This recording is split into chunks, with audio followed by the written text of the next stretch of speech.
चलिए, काफी गर्मा गर्मी के बाद वो राउंड कट कर दिया, राउंड 2 शुरू कर रहे हैं। राउंड 2 में एक नियम पहले मैं सबको बता देता हूँ भाई।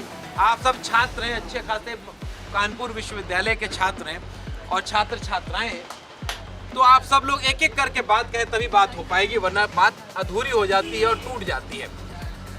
पहले आप अपना परिचय दीजिए। मेरा नाम रोहित यादव है। यार मैं भी रोहित हूँ। लेकिन यहाँ लोग मुझे प्रधान के नाम से जानते हैं। बताइए, आपको क्या लगता है कि छात्रों के तौर पर कौन सा मुद्दा इम्पोर्टेंट होना चाहिए और किस मुद्दे पर आपको लगता है मतदान होगा छात्रों के दिमाग में? जब मुद्दे तो बहुत है। अभी देखिए, कोई सरकार अभी तक कोई छात्रों के लिए कोई मुद्दा नहीं उठाया है। ये लैपटॉप, अभी योगी जी ने कहा कि लैपटॉप दे देंगे। लैपटॉप से क्या होगा? पहले अखिलेश जी ने भी लैपटॉप बांटा, उन्होंने बांटा, फिर उनका देखा इन्होंने बांटना शुरू कर दिया। इससे कुछ तो होगा नहीं। अभी बीच में कोई कॉलेज होगा, अभी देखिए अभी आजमगढ़ में कॉलेज, कई से कॉलेज बने, मेडिकल कॉलेज बने, बंद पड़े हैं। उसको चालू तो करवाइए आप लोग। जगह जगह मंदिर बना रहे हैं, मंदिर बनाने से क्या होगा? मंदिर बनाने भिखारी बढ़ेंगे और कॉलेज स्कूल बनवाएंगे तो आप बच्चे पढ़ेंगे, बच्चे अच्छी जगह पोस्ट होंगे। लेकिन ये चीज़ तो हो नहीं रहा है। बहुत से नाम हो रहा है कि ये कॉलेज बन रही है, इतना उद्घाटन कर दिए, इतना ये कर दिए, कहीं कुछ बना? अभी तक कहीं नहीं बना। मेट्रो आपके सामने जी। मेट्रो से कोई मतलब नहीं। मेट्रो में आप पढ़ने आए, मेट्रो में बैठने नहीं आए हैं। अभी देखिए, हाल में पेपर हुआ था, टेट का हुआ था, पेपर लीक हो गया। लीक हुआ कि नहीं हुआ? ये लीक कौन कराया था? ये लीक सरकारें कराती हैं। बीच में अभी एक दिन पहले आधे बच्चे पेपर में बैठ चुके हैं, उसके बाद तुरंत आता है कि पेपर लीक हो चुका है। क्या ये? किस पे आप सवाल उठाएंगे? सिस्टम पे सवाल उठाएंगे कि नहीं उठाएंगे? पेपर लीक तो प्रशासन की गलती है। इस पे मैं सरकार पर टिप्पणी नहीं करूंगा। प्रशासन व्यवस्था नहीं ठीक है। इसे प्रशासन व्यवस्था पे एक प्रश्न चिन्ह है ये। और दूसरी बात ये, उन्होंने सुरक्षा की बात की, तो अटल जी की एक लाइन है, अटल जी की लाइन है, सरकारें आएंगी, सरकारें जाएंगी, पर ये राष्ट्र सुरक्षित रहना चाहिए। बेरोजगारी बड़ा मुद्दा। बेरोजगारी बढ़ी है घटी है? आपके हिसाब से बेरोजगारी बढ़ी है। तो जब आप मतदान करने जाएंगे तो इस बात को दिमाग में रखेंगे कि बेरोजगारी बढ़ी है। बेरोजगारी बढ़ी है। तो कौन लगता है कि बेरोजगारी घटा सकेगा? माननीय श्री योगी आदित्यनाथ जी। लेकिन आपने रोजगार का मुद्दा बताया, तो पिछले 4 साल से योगी जी की सरकार थी ना, इसलिए पूछ रहा हूँ। आपने कहा कि बेरोजगारी बढ़ी है। मैं उस मुद्दे पर आ रहा हूँ। इससे मतलब बेरोजगारी तो मतलब उस लेवल में तो घटी नहीं है, लेकिन हल्का सा घटी है, क्योंकि उसमें स्किल्ड लेबरों को मतलब जॉब नहीं मिला है। इसमें जो भी मतलब ये कार्य हुए हैं वो अनस्किल्ड लोगों को इसमें मिला हुआ है। 4 साल में ये काम नहीं हुआ आप कह रहे हैं? 4 साल में काम हुए हैं, रोजगार मिले हैं, लेकिन मतलब कि वो अनस्किल्ड मतलब लोगों को ज़्यादा मिले हैं। इसके और मैं क्योंकि एक स्किल्ड कोर्स का स्टूडेंट हूँ, तो मैं चाहता हूँ कि स्किल्ड लोगों के लिए भी जॉब की अपॉर्चुनिटीज़ बढ़ाई जाए। तो वो बढ़ा सकते हैं आपके हिसाब से कौन? ये बढ़ा सकते हैं ऑब्वियसली जो मौजूदा सरकार। मैं चाहता हूँ कि अगले टेन्योर भी उनको मिले। आप तो असंतुष्ट भी है ना उनकी बात से कि 4 साल नहीं पढ़ा? तो कुछ लोगों का तो फायदा हुआ, उसमें गरीबों का तो फायदा हुआ। अगर मंदिर का निर्माण हुआ तो उसमें गरीबों का फायदा हुआ, उनको 2 रोटी मिली। तो एक छात्र होने के नाते मेरा दायित्व बनता है कि मैं समाज के बारे में भी सोचूं। अपने व्यक्तिगत मामले पर ना सोचूं।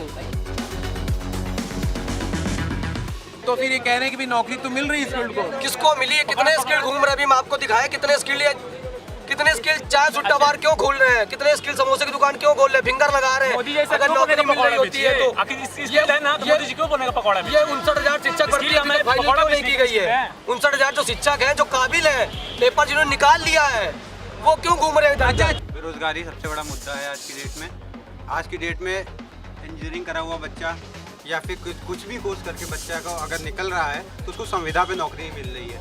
वहीं पे जो दूसरा आदमी काम कर रहा है उसको ज़्यादा सैलरी पा रहा है, उससे कम पढ़ा लिखा है, लेकिन वो उस पर आदेश कर रहा है। सेम काम का सेम वेतन होना चाहिए, ना कि संविदा पे नौकरी होनी चाहिए।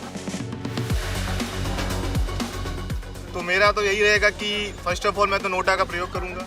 अच्छा, मैं नोटा का प्रयोग करूंगा, बागी बनूंगा मैं। मतलब आपको कोई भी उम्मीदवार पसंद नहीं आ रहा? मुझे सरकार पे भरोसा नहीं है। किसी उम्मीदवार पे भरोसा नहीं? उम्मीदवार से देखिए 5 साल पहले आपके पास आएंगे, आपके पैर छुएंगे, आपको अपना भाई मानेंगे, सब कुछ मनाएंगे। फिर उसके बाद चुनाव जीत जाते हैं, तब वोटर जाता है, विधायक जी, सांसद जी, हमारी बात सुन लीजिए, उनके पास समय नहीं। नोटा देने से तो ये हो जाएगा ना कि आप किसी भी पार्टी के साथ जाना नहीं चाहते हैं, तो फिर उससे आपकी समस्या सुलझेगी कैसे? देखिए, भारत सरकार ने हमको चुनाव आयोग ने अधिकार दिया है, हमें कोई भी सरकार पसंद नहीं होगी तो अब नोटा का प्रयोग करिए। जब पूरे भारत से नोटा की गिनती होगी तो उससे एक अलग प्रभाव पड़ेगा। अगर एक विधानसभा का नोटा का अगर एक नोटा निकल जाता विधानसभा, पूरा देश हिल जाएगा उससे। पर ऐसा कभी हो नहीं सकता, क्योंकि सब अपने अपनी पार्टी से बिलोंग करते हैं। और नोटा का जिस दिन एक विधानसभा नोटा निकल जाएगी उस दिन आप देख लीजिएगा परिवर्तन। तो भाई देखिए, फाइनल कंक्लूजन ये है कि इस रो में इनको छोड़ करके बाकी सब बीजेपी और योगी जी के समर्थक हैं, और इस तरफ जो ज्यादातर है वो नहीं, गलत है। योगी समर्थक नहीं है। तो एक चीज मैं जानना चाहता हूँ कि आपको लगता है इस चुनाव के नतीजे एक एक करके मैं सबके पास आऊंगा, कितनी सीटें लगता है कि बीजेपी को आ जाएंगी इस बार? 403 है, एक अंदाजा क्या लगता है? जैसे 313 312 सीटें जीती थी बीजेपी ने, गठबंधन ने। इस बार ऐसा नहीं होगा। कितना आ सकता है? इस बार सपा सरकार आएगी यूपी में और कम से कम 250 प्लस सीटों से आएगी। सपा को 250 प्लस सीटें मिल सकती हैं। हम 300 सीट देंगे, 4 छोड़ देना बीजेपी वालों के लिए। भाई विपक्ष में रहेंगे तो थोड़ा अच्छा लगेगा। नहीं, 403 सीटें हैं 403 है, 250 प्लस यूपी में 400 सीट सपा निकालेगी, 3 सीट में बीजेपी। अच्छा, देखिए, कुछ मुद्दों पे जनता जो है नाराज है, ठीक है, तो सीटें तो कम होगी लेकिन सरकार तो आएगी योगी आदित्यनाथ जी की, वो भी पूर्ण बहुमत से। पूर्ण बहुमत कितनी कम हो सकती थी? पूर्ण बहुमत में पिछली बार 312 सीटें जीती थी बीजेपी गठबंधन ने, इस बार बीजेपी गठबंधन कितना जीत सकता है? 280 से 300 के बीच। 230 10-20 सीटें आप कह रहे हैं कम हो सकती है ना? 125 के ऊपर नहीं जा रही है बीजेपी किसी भी हाल में। के ऊपर नहीं जाएगी। लोगों के अंदर बहुत गुस्सा है। आधे से ज्यादा कम कर दिया आपने। हाँ बिल्कुल। देखिए सर, बीजेपी की रही बात या सपा की रही बात, तो बीजेपी ग्रोथ करेगी सबसे ज्यादा, क्योंकि मतलब वो जनता को एकदम ऐसे आइडियल घुमा देती है। नारेबाजी नहीं यार, हम बात तो नहीं। मंदिर के मुद्दों पर देखिए सर, ऐसा है कि नरेंद्र मोदी जी की एक मतलब प्लानिंग रहती है, जब चुनाव आने वाला था उन्होंने 2-2 हजार रुपए किसानों को डाले, पूरा चुनाव वो निकाल ले गए। ठीक है सर, मैं भी स्कीमों पर ध्यान देता हूँ। और अब वो इस समय श्रम कार्ड बनवा रहे हैं, हर जगह कैंप आप देख रहे हैं, उसमें वो 500-500 हजार रुपए डालेंगे, पूरा चुनाव का माहौल बदल देंगे।